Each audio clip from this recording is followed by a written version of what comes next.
Tutur Tinula.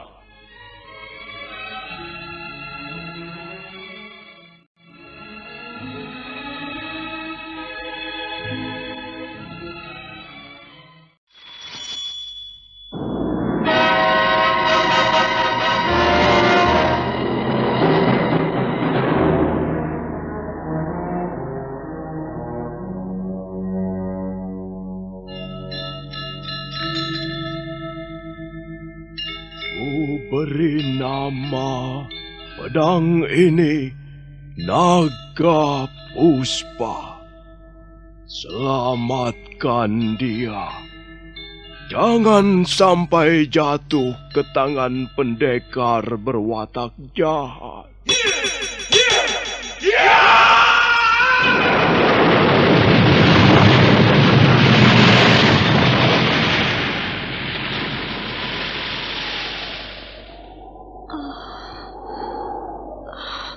Kakang Kamandanu, kau masih juga tidak percaya bahwa aku mencintaimu.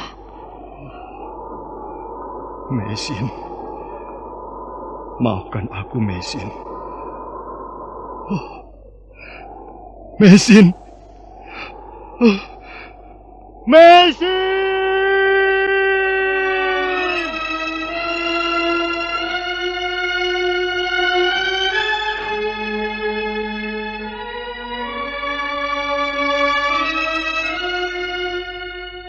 Tutur Tinula.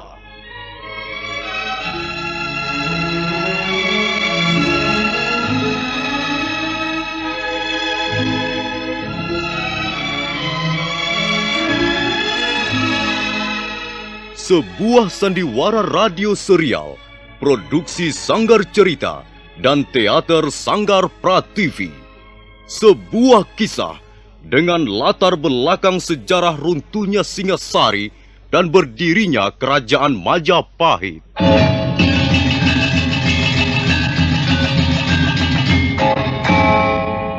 Sandiwara ini didukung oleh pemain-pemain radio yang sudah ternama. Ferry Fadli, Ivone Rose, dan Eli Ermawati.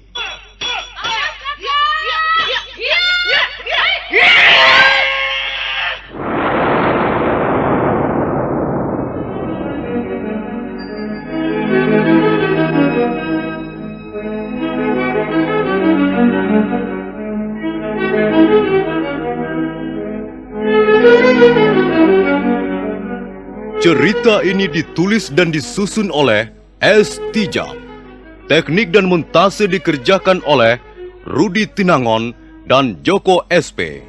Sutradara EWS Yuwono. Kali ini mengetengahkan episode pertama dengan judul Pelangi di Atas Kurawang.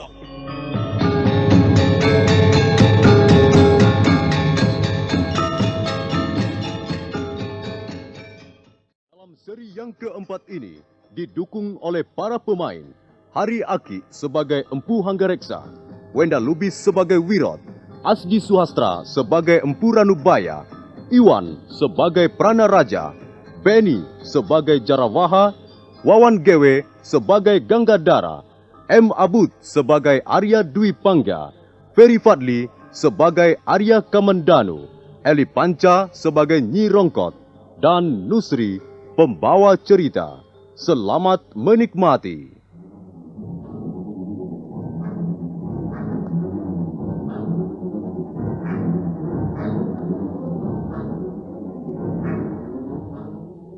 Malam gelap gulita. Empu Hanggareksa terpaksa melayani orang bertopeng sambil membawa obor untuk penerangan. Dalam perang tanding singkat, hanya berlangsung 2 jurus. Empu Hanggareksa sudah bisa menundukkan penyerangnya. Pada saat orang bertopeng bulu kambing domba itu lengah, Empu Hanggareksa memasukkan sikunya ke arah pinggang lawan.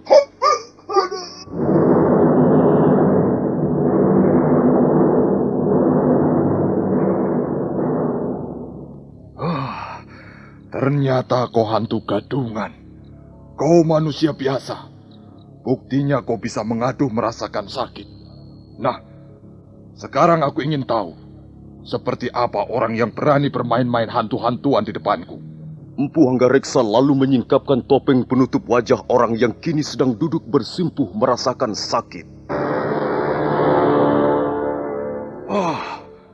Hai, kau Wirot? Iya, Tuan Hanggareksa. Saya Wirot. Lalu apa maksudmu bermain hantu-hantuan begini? Untung aku tidak bertindak terlalu keras padamu, Wirot. Maaf Tuan, saya ditugaskan oleh guru untuk menjaga tempat ini selama guru berada di dalam sanggar pemujaan. Begitu. Jadi Kakang Ranubaya sekarang sedang memuja Semedi. Nah, biarkan aku menemuinya. Jangan Tuan, beliau tidak akan bersedia menerima siapapun kalau sedang duduk bersila. Aku ini sahabatnya.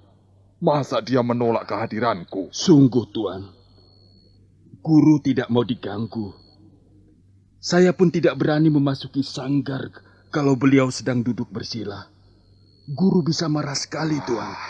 Masa dia akan marah juga padaku, Wirot? Kami sudah lama tidak berjumpa. Aku kira dia akan mau menerima kehadiranku. Sudahlah, kau pulang saja. Aku akan menemui Kakang Ranubaya sekarang. Jangan Tuan, jangan. Nanti saya yang kena marah guru. Tunggu Tuan. Tuan jangan pergi ke sana Tuan. Wirot, murid tunggal Empu Ranubaya itu tidak meneruskan teriakannya karena tiba-tiba saja Empu Hanggareksa sudah lenyap di balik kegelapan malam.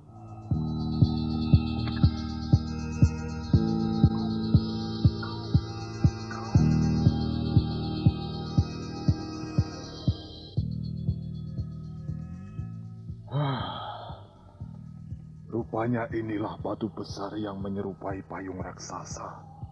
Seperti yang dikatakan Wirot itu. Lalu di mana letak sanggar pamujan itu? Barangkali di balik batu ini.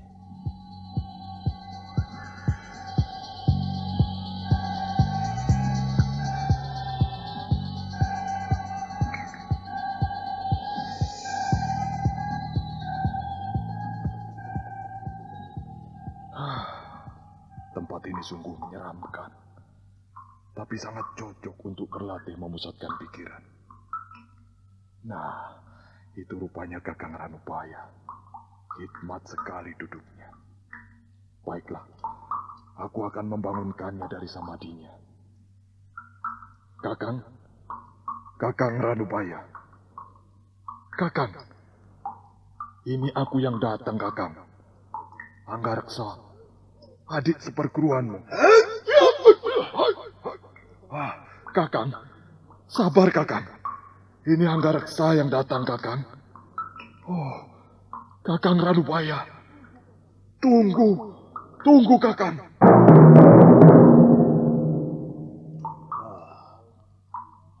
Apa kau manusia atau setan gentayangan yang suka menggoda orang duduk bersila? Aku ini Hanggareksa, Kakang. Bukan nama yang kutanyakan.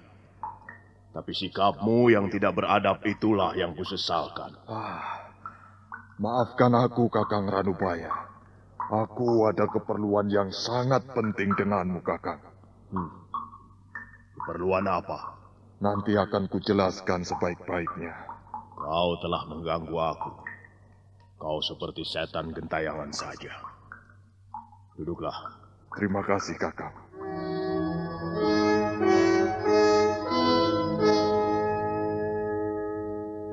Menurut pendapatku, ini adalah kesempatan yang sangat berharga. Untukku, dan juga untuk Kakang Ranubaya. Prasasti Camunda adalah pencerminan dari kebijaksanaan raja kita sekarang ini.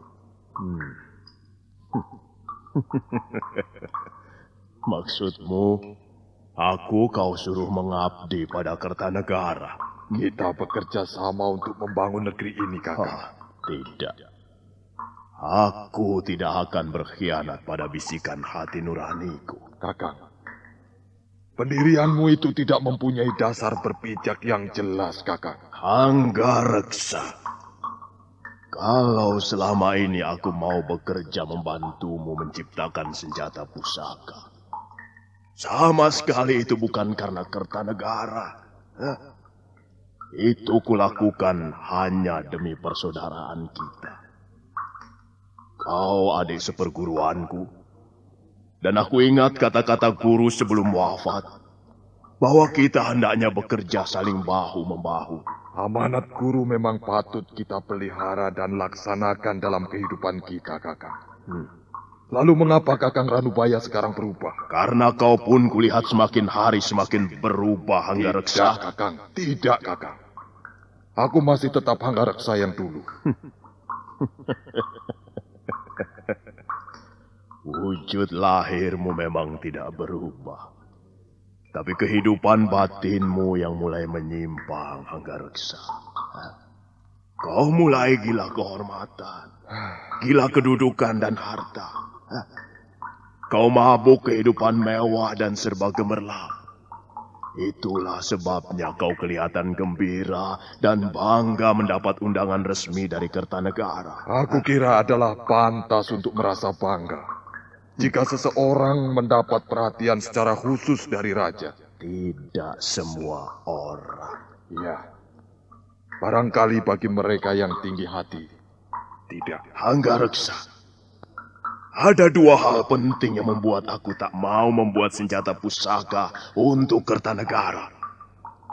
Pertama, karena Kertanegara adalah keturunan Kenarok. Dan kedua, karena aku tak ingin lagi melihat karyaku dilumuri darah ribuan manusia tak berdosa. Perasaanmu terlalu halus, Kakang Ranubaya. Kau pandai dan berbakat sekali menciptakan senjata pusaka. Kau adalah murid paling berbakat di antara kami. 3 serangkai saudara seperguruan. Tapi sayang sekali, watakmu terlalu keras dan mudah patah. Aku tidak mau dipaksa melakukan sesuatu yang tak kuinginkan, Hanggareksa. Sekalipun itu untuk keberhasilan, untuk mengabdi pada negara dan orang banyak. Hanggareksa, ukuran keberhasilan bagi orang yang satu dan yang lain tidak sama. Demikian pula cara mengabdi pada negara dan masyarakat. Masing-masing orang punya gayanya sendiri-sendiri. Jadi aku telah gagal datang kemari. Ya, kau telah gagal sebelum kau keluar dari pintu rumahmu, Hanggareksa. Baiklah, aku akan datang sendiri ke istana untuk memenuhi undangan Sang Prabu. Tapi kalau misalnya Kakang Ranubaya berubah pikiran, datanglah besok ke rumahku. Kita berangkat bersama-sama ke Singasari untuk memperoleh penghargaan dari istana. Berangkatlah sendiri saja, Hanggareksa. Jangan memikirkan diriku. Kita berbeda jalan.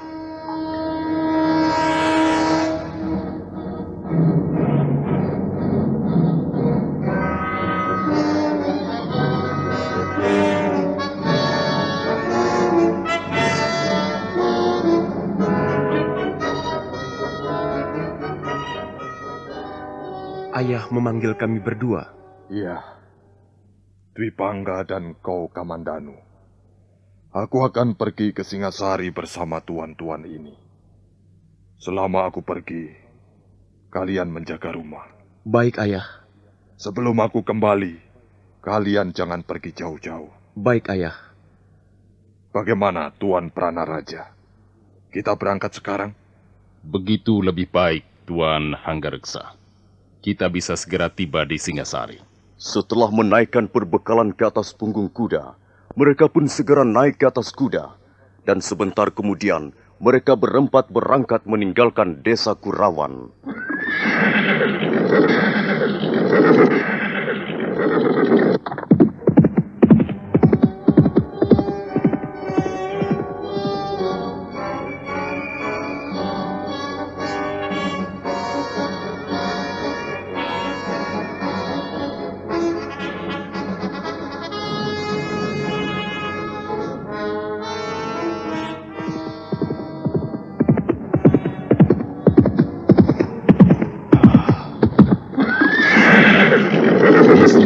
kami dicegat dua perampok itu, Tuan.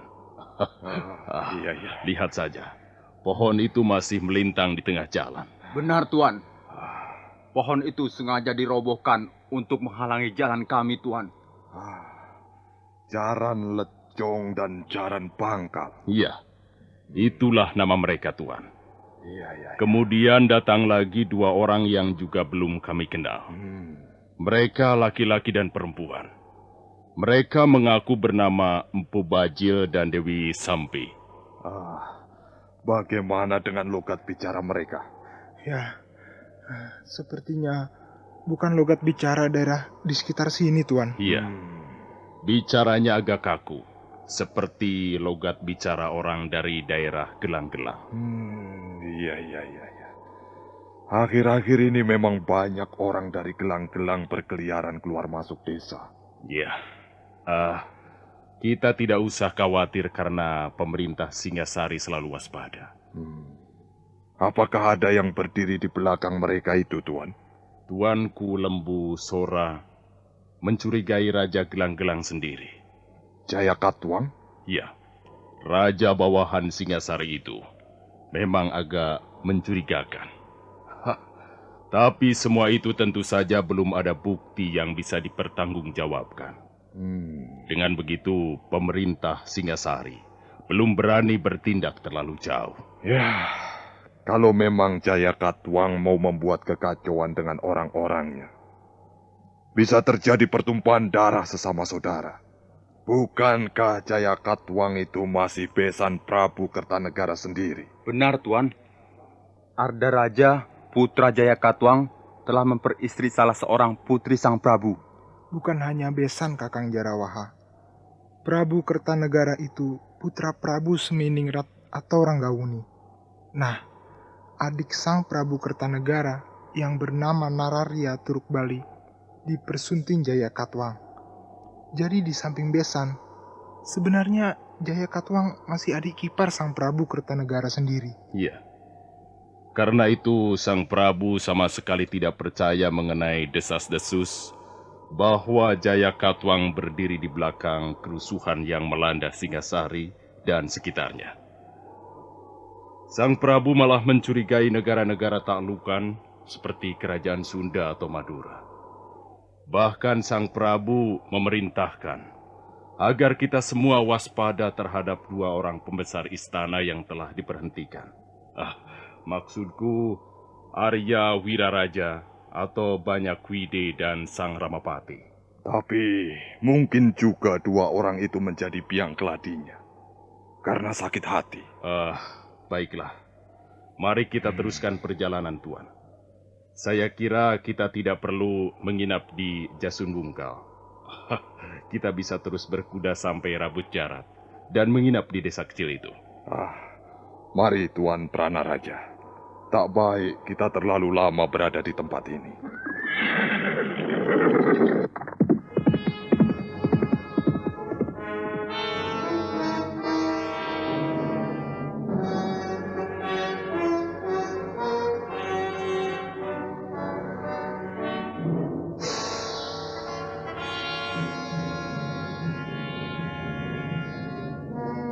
Pelangi muncul di atas Kurawan. Warnanya indah bukan buatan. Seorang gadis terenganga keheranan. Rambutnya tergerai jatuh ke pangkuan. Bagaimana pendapatmu tentang syairku ini, Adik Kamandanu? Bagus tidak? Aku tidak tahu syair. Ya, tapi kau bisa melihat kata-katanya. Kalau tidak salah, syairmu tadi bicara tentang seorang wanita. Iya, wanita. Wanita bagiku adalah sumber ilham untuk berbuat sesuatu. Tanpa wanita, dunia ini akan terasa seperti samudera tanpa gelombang. Nah, aku mempunyai satu bait lagi. Coba dengarkan. Bulan tersembul di sela-sela rumput. Terdengar rengek bocah minta susu. Angin membelai daun-daunan. Dan malam terasa semakin sunyi. Oh, syairmu yang ini agak lain, Kakang. Aku mendengar suara rintihan yang panjang sekali. Iya, dan rintihan itu akan semakin panjang bila kita ditinggal pergi lama oleh kekasih yang kita cintai. Kau sudah pernah jatuh cinta, adik Kamandanu? Belum. Tapi kuperhatikan sekarang kau banyak berubah. Tidak seperti dulu lagi. Kau banyak menyendiri dan kurang menyukai keramaian. Itu sudah menjadi sifatku, Kakang. Kakang Dwi Pangga saja yang kurang jeli. Hingga baru melihat sekarang. Jangan begitu. Kau takut aku merebut gadismu? Aku tidak mempunyai gadis, Kakang. Kau ini aneh, Kamandanu. Sepertinya kau tidak mempunyai kegairahan apa-apa. Kau punya cita-cita dalam hidup ini? Entahlah. Kau harus banyak membaca ilmu pengetahuan seperti aku ini, adik Kamandanu. Belajarlah menekuni sastra. Pasti suatu saat kau akan bangkit dan merasa alangkah indahnya hidup ini. Aku merasa tidak punya bakat di bidang seni sastra, Kakang. Almarhum ibu adalah penulis sastra yang diakui oleh pemerintah Singasari di zaman Prabu Ranggawuni. Banyak tulisan beliau dipuji oleh kalangan istana. Dan bahkan, ibu pernah mendapat tanda penghargaan. Bukankah ini pedang pemberian ayah dulu, Kakang? Iya, itu pedang hadiah ayah pada saat ulang tahunku yang ke-18 dulu. Sepertinya Kakang tidak pernah menyentuh pedang ini. Aku tidak membutuhkan benda itu, Kamandanu. Maka ku biarkan saja tergantung di dinding ruangan tidurku. Kakang tidak tertarik sama sekali pada benda pusaka. Benda pusaka tidak bisa menaklukkan hati seorang wanita. Dengan pedang di tanganmu seperti itu, kau seperti seorang pendekar pilih tanding, Kamandanu. Aku pun tidak tertarik benda semacam ini, Kakang. Kata ayah, kau mempunyai bakat seorang pendekar. Ayah hanya ingin membesarkan hatiku, Kakang. Aku merasa belum menemukan apa yang kucari. Kamandanu, Bibi Rongkot tadi mencarimu. Sepertinya ada yang hendak dikatakannya padamu.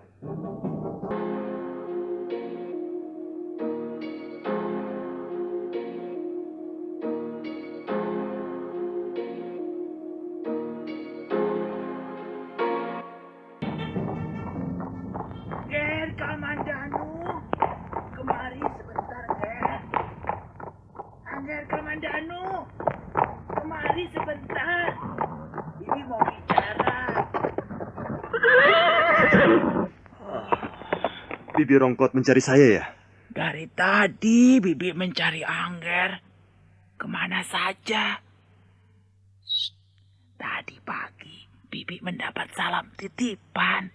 Dari siapa, Bi? Dari yang berkulit kuning langsat, bermata jeli, dan berambut panjang mengombak. Bibi jangan menggoda. Sungguh, Ger. Katanya Angger ditunggu di tempat biasanya. Siapa yang menunggu saya, Bi? Angger Kamandanu bisa mendustai Angger Dwi Pangga atau Ayahanda. Tapi Angger tidak mungkin bisa mendustai Nyi Rongkot ini. Percaya tidak? Ayo cepat temui dia, Angger. Nanti ngambek. Iya, baiklah. Tolong bawa kuda ini ke kandangnya, Bi. Ger, Angger Kamandanu. Tunggu dulu. Anak muda di mana-mana sama. Kalau sedang jatuh cinta, menjadi kalang kabut, lupa segala-galanya.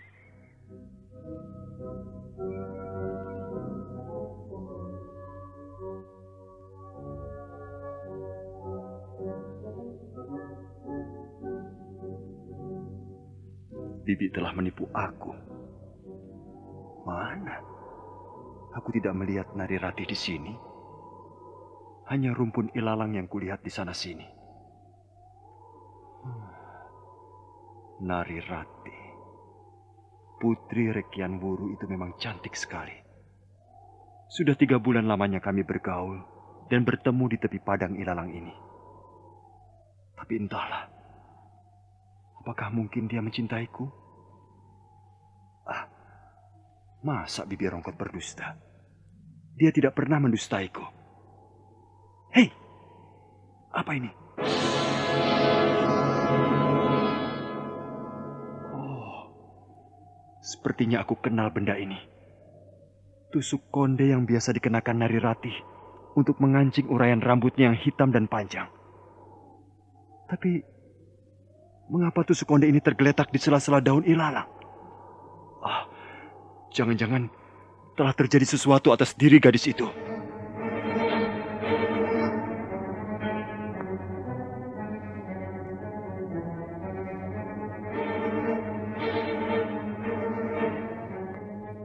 Arya Kamandanu menimang-nimang tusuk konde itu.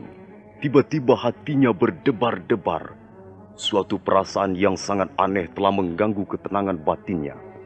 Nah, para pendengar sekalian, bagaimana kelanjutan kisah ini? Apa yang akan dialami pemuda desa Kurawan itu? Silakan menunggu seri berikutnya. Sampai jumpa.